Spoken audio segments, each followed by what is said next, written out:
नमस्कार दोस्तों, स्वागत है आपका आपके YouTube चैनल फार्मा का ज्ञान। और मैं हूं आपका टीचर, आपका दोस्त पार्थ। तो आज हम लोग बात करने चाहेंगे diploma in pharmacy exit exam के सिलेबस के बारे में, जिसमें हम लोग जो अपना मेजर रखेंगे वो हम लोग रखेंगे फार्माकोलॉजी के बारे में। ठीक है, फार्माकोलॉजी एक बहुत ही इंटरेस्टिंग सब्जेक्ट है और इसमें से जो क्वेश्चंस की जो मतलब नंबर ऑफ क्वेश्चंस होते हैं वो अप्रॉक्स 17 से 18 तो रहेंगे ही रहेंगे। ठीक है, तो ये आपका मेजर कोर सब्जेक्ट जैसे बोलते हैं, तो कोर सब्जेक्ट के हिसाब से फार्माकोलॉजी अपने नंबर लेके आएगा। ठीक है, मतलब ढेर सारे क्वेश्चंस, और अगर आप इसको अच्छे से पढ़ रहेंगे, फार्मास्यूटिक्स अच्छे से पढ़ेंगे, और अगर आप ज्यूरिस्प्रूडेंस या कुछ ऐसे छोटे मोटे सब्जेक्ट ले लें या ऑर्गेनिक केमिस्ट्री में से बायो केमिस्ट्री ले लें, इनऑर्गेनिक केमिस्ट्री ले लें जो कि आसान सब्जेक्ट है, तो 50% मार्क आप आसानी से और चुटकियों में ही आप स्कोर कर सकते हैं। तो आज हम लोग बात करेंगे इसके सिलेबस के बारे में। ठीक है, इसके टॉपिक्स मैंने 8 टॉपिक में डिवाइड कर रखे हैं, जिनको मैं चार चार टॉपिक में मैं पढ़ाऊंगा। ठीक है, मैंने 4 अलग अलग टॉपिक रख रखे हैं। 4 टॉपिक मैं इस वीडियो में कवर करूंगा, 4 टॉपिक मैं अगली वीडियो में कवर करूंगा। और फिलहाल मैं बात करूंगा सिर्फ सिलेबस की। जो आगे की टीचिंग की वीडियोस हैं वो आप मुझे कमेंट कीजिए कि हाँ सर, किसी इस पर्टिकुलर टॉपिक पे आपको वीडियो चाहिए तो आप बताइए, आपको वो वीडियो फिर मैं यूट्यूब पे इसी चैनल पे अपलोड करूंगा। तो इसी चैनल से जुड़े रहने के लिए कृपया इस चैनल को लाइक, शेयर और सब्सक्राइब कर दें, अपने दोस्तों को शेयर करें, ताकि ये जो diploma in pharmacy exit exam है ये मैं और सबों के लिए आसान कर सकूं। ठीक है, तो हम लोग स्टार्ट करेंगे अपने टॉपिक से। तो इनको 4 टॉपिक मैंने डिवाइड किया था। तो पहला टॉपिक जो 1 होगा वो हमारा होगा इंट्रोडक्शन टू फार्माकोलॉजी, कि फार्माकोलॉजी होता क्या है। ठीक है, इससे कुछ बेसिक टर्मिनोलॉजी है जो बहुत ही सिंपल है, उनमें से क्वेश्चंस बहुत बन के आते हैं। ठीक है, जैसे बायोअवेलेबिलिटी, बायोइक्विवेलेंस, ये आपके उसमें भी है, फार्माकोकाइनेटिक्स, ये सारी जो टर्म्स हैं ये आपके बायोफार्मास्यूटिक्स में भी हैं। बट मैंने बी फार्म में बायोफार्मास्यूटिक्स पढ़ा है, मुझे आइडिया नहीं है कि डी फार्म में भी बायोफार्मास्यूटिक्स होता है। बट फार्मास्यूटिक्स है तो शायद आपको बेसिक नॉलेज होगा बायोफार्मास्यूटिक्स का। हम लोग फिर बात करेंगे route of administration of drug. अगर आप अभी 4th सेम में हैं तो आपको routes of administration of drugs obviously आता होगा। बट जो भी जूनियर्स हैं आपके, जो भी 2nd सेम में हैं, जो अभी भी तैयारी कर रहे हैं, उनके लिए ये बहुत ही इंपॉर्टेंट वीडियो रहेगा जिसमें मैं route of administration of drug cover करूंगा। तीसरा आता है absorption, distribution, metabolism, excretion of drug. ये जो बेसिक टर्मिनोलॉजी है ये आपको बायोफार्मास्यूटिक्स में मिल जाएगी। बट अगर आपने बायोफार्मास्यूटिक्स नहीं पढ़ा है अब तक तो ये जो टॉपिक, जो वीडियोस मैं बनाऊंगा वो आपके लिए काफ़ी इंपॉर्टेंट रहेगा।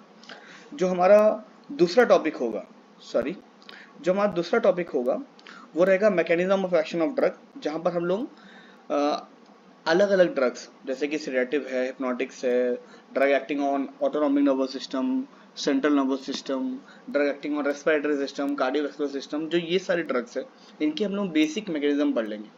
और बेसिक मैकेनिज्म में मैं आपको ज़्यादा एक्सप्लेन नहीं करूँगा, बस 2-3 मिनट का वीडियो होगा, उसमें मैं आपको हल्का सा समझा दूंगा कि हाँ इसका इसका क्या मतलब होगा, और उससे आपके क्वेश्चन आसानी से सॉल्व हो जाएंगे। हम लोगों को क्या, हम लोगों को एमसीक्यू करने हैं, एमसीक्यू तो नॉर्मली निकल ही जाता है। ठीक है, अगर आपको बेसिक नॉलेज है तो हो जाएगा। बट अगर आपको कॉन्सेप्चुअल पढ़ना है तो उसके लिए भी आप मुझे कमेंट कीजिए। मैं अगर ये चैनल मेरा अच्छा ग्रो हुआ तो मैं कोचिंग का सोचूंगा जो कि फ्री ऑफ कॉस्ट होगा। दूसरी बात होगी फार्माकोलॉजिकल क्लासिफिकेशन की, जो हम लोग दूसरी चीज़ पे ध्यान देंगे। तो क्लासिफिकेशन ऑफ ड्रग अगर आपको पढ़नी है तो मैं आगे जाके अपने इसी वीडियो में कुछ बुक्स रिकमेंड करूँगा, उससे आप क्लासिफिकेशन अच्छे से पढ़ सकते हैं। फिर हम लोग drug acting on central nervous system, general anaesthetic, local anaesthetic, है ना, एंटी इंफ्लेमेटरी, सेडेटिव, हिप्नोटिक्स, इन सब की क्लासिफिकेशन देखेंगे, और कुछ जो इंपॉर्टेंट ड्रग्स है उनके मैकेनिज्म ऑफ एक्शन देखेंगे। ठीक है, ये वीडियो मैं काफ़ी आसान करने वाला हूँ, जो भी ये आपके वीडियोस रहेंगे जिसमें इनके बारे में एक्सप्लेनेशन दूंगा मैं। जो हमारा थर्ड टॉपिक रहेगा, जो हमारा तीसरा टॉपिक रहेगा वो रहेगा drug acting on autonomic nervous system, cholinergic drug, anti cholinergic drug, anti cholinesterase drug, adrenergic, adrenergic receptor blocker.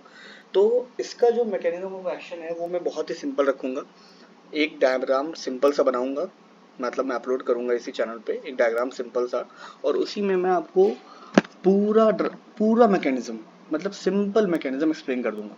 ठीक है, जो हमारा चौथा टॉपिक रहेगा वो रहेगा drug acting on the ice, जो कि मीडियाट्रिक्स ड्रग होंगे जो कि यूज होते हैं ग्लोकोमा में और बाकी चीज़ें, ठीक है। Drug acting on the respiratory system, जिसमें हम लोग bronchodilator, nasal decongestant, expectorant and antitussive agents के बारे में पढ़ेंगे।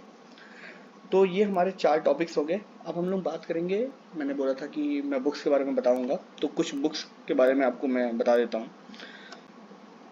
तो जो पहली बुक होगी हमारी फार्माकोलॉजी के लिए तरफ से, वो रहेगी पहली केडी त्रिपाठी।